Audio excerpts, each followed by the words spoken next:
शेतकरी मित्रांनो नमस्कार. आज रात्री म्हणजेच येत्या पुढील 2 ते 3 तासात या जिल्ह्यात जोरदार वादळी वाऱ्यासह पावसाची शक्यता आहे.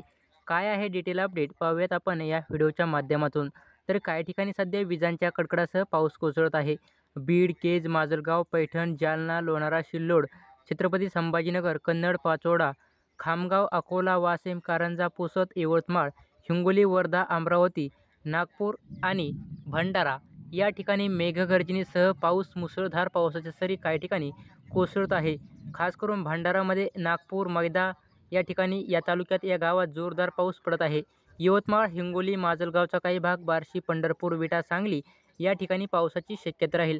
तर आज रात्री कोणत्या ठिकाणी जोरदार स्वरूपाचा पाऊस राहील आपण याची डिटेल अपडेट पाहणार आहोत. तर आज रात्री सोलापूर, लातूर, बीड, शेवगाव इकडे अमरावती, जळगाव, छत्रपती संभाजीनगर या ठिकाणी जोरदार पावसाचा अंदाज राहील. इकडे नागपूर, गोंदियाचा काही भाग या ठिकाणी देखील मेघगर्जनेसह आणि विजांच्या कडकडासह भाग बदलत मुसळधार पावसाची शक्यता राहील.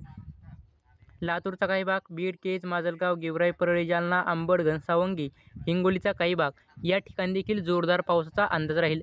नवीन अपडेट मिळवण्यासाठी आपल्या चॅनलला सबस्क्राईब करा. धन्यवाद.